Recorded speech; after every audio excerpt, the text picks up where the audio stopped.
When Araceli Flores Harper is sent to stay with her great-aunt Audley, the plan is simple. She'll buckle down and get ready for college. Life won't be exciting, but she'll cope, right? Wrong. From the start, things are very, very wrong.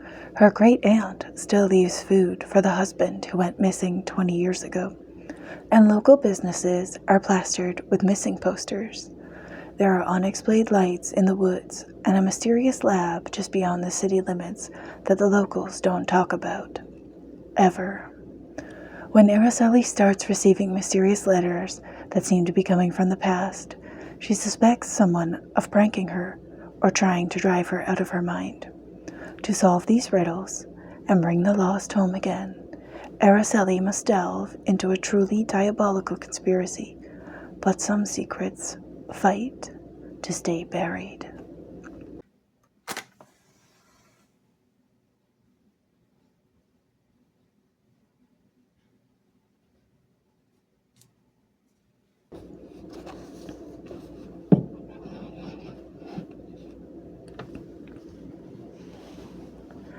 Hello, and welcome to my desk. If you're new here, I'm Book. Hopefully, I'll become your favorite faceless nighttime book reviewer. Tonight's book is Heartwood Box by aguirre.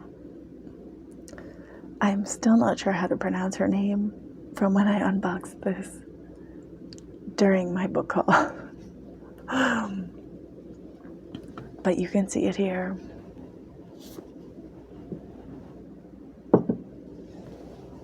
Hopefully someone out there knows how to pronounce it, and if you do, feel free to leave a comment. This book was just okay for me. It wasn't my favorite, and I don't think that I'll be keeping it. I think I will pass it along for someone else to enjoy. So that's where we're starting this review.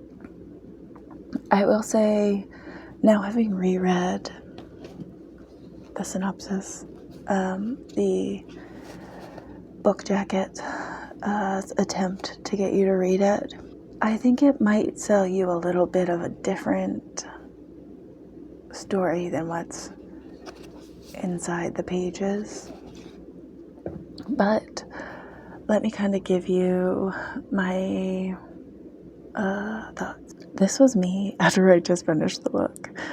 I just finished this book and I'm struggling to sort out my feelings overall. And I'm not sure that I've entirely done that yet. And I finished this book last week. And it's now, I don't know, 4 or 5 days ago. So it's weird because it's an interesting story, but I know that I didn't like it. I know that there were too many flaws with it that I can say my honest review was a not recommendation. But let me get through that. So the themes in this book are love and loss, family and friendships. Those are kind of the high points. Then we have fitting in, dealing with moving a lot, and parents that have dangerous jobs. There's also a lot of teenage relationships. So the last book, the one that got away with murder, was also about teenagers in kind of the same age group. But this is definitely, it's a teen publication. So it's definitely for a younger audience, and it's a lot more where like the themes of the last book were very like angsty teen drama. This feels like the characters are like the same age, but it feels a lot younger, if that makes any sense. The another thing that kind of drove me bananas in this book, and it's something that I don't like in general, when books do it is like really recent pop culture references. This is a newer book.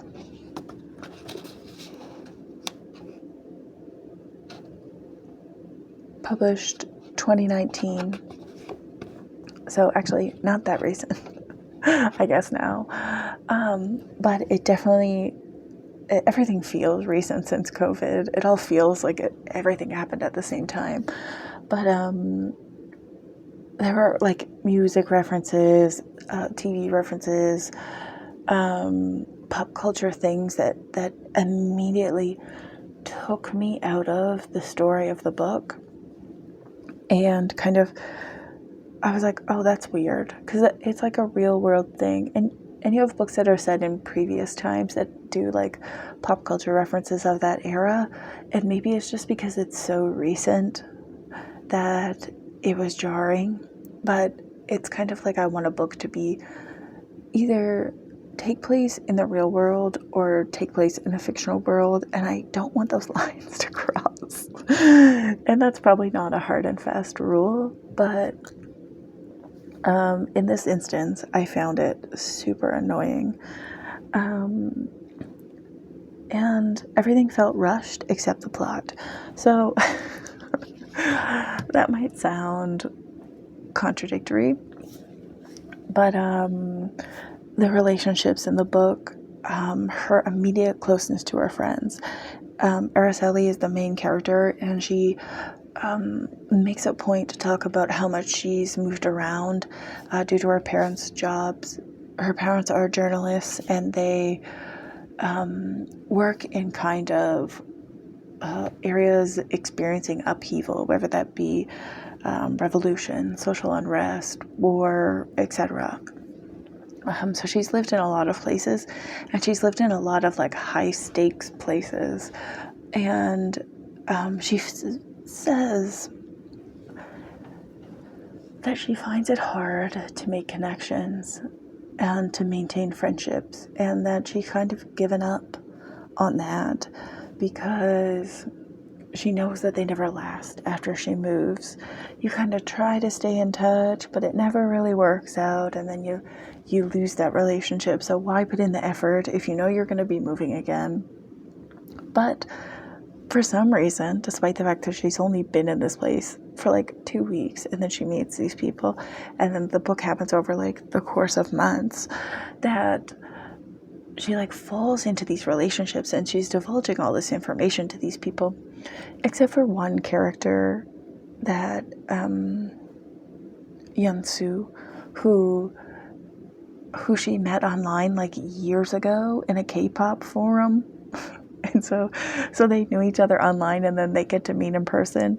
But that's not like a real relationship. But there's like a closeness there for her because of just how few friendships she's able to maintain due to how much she moves. But anyways, I digress. She falls into these relationships, these friendships, and she's like too trusting, too emotionally involved, everything feels forced, everything feels rushed, given all of the information that the author has given us about the backstory of this character. And so there's that element, and then there's a romantic element, which I'm not going to give away because it's one of the main kind of plot lines of the book, but I'll say everything about that feels unrealistic, disingenuous, wrong. It is one of my main gripes with the book.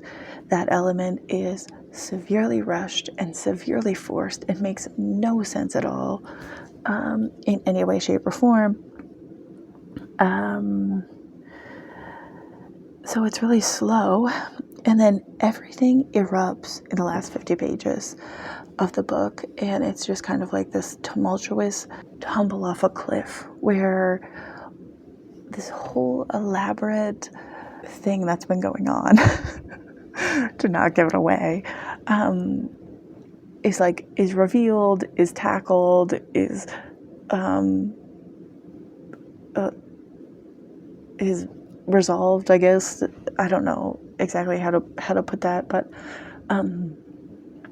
so all of the action happens at the end of the book, and that's another thing that frustrates me when books are just extremely slowly paced, and it's not even that it was slowly paced. There was stuff happening, and those things were feeling rushed and too soon, and then all of a sudden they're just like, oh, we need to finish this book, so we need to have everything happen and everything be resolved, and tie up all these little things. And it just, the pacing of this book was not to my liking at all. The believability of the characters was not there. The relationships were not believable either. And the main love story, if you can even call it that, it just ends in a way that is unlikely. In the end, it left me with this really weird, heavy pit in my stomach. I was just like, this doesn't feel good. I do not feel good about this. If you've read this book and you know what I'm talking about, please let me know if it also felt icky to you as well. It's meant to be like this I think like this revelation of, and you saw it coming, but and it's meant to be like, oh yeah, this is ending in like just the perfect way, and it's like, no, it's weird and gross and it feels wrong. That's what I thought, and maybe I'm blowing it out of proportion because it's just a book, and it's written for teenagers, and maybe there's something like impulsively romantic about it to a teenager, but it just,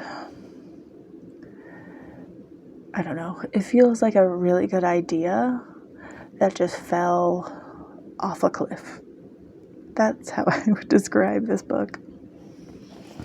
I'll talk about the aesthetics, so I'm not going to forget to do that this time and have to reinsert it. Give you a better view of it here. So this cover, I think visually it's very striking. Obviously it drew me in enough to read the blurb and then buy the book.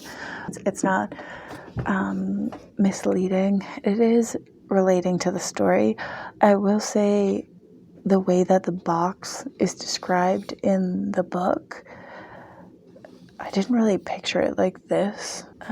That's kind of all there is to say. It's a pretty basic cover. The tagline for this is, in this tiny, terrifying town, the lost are never found. It feels like there's a, even in that, there's like a weird pacing issue, you know?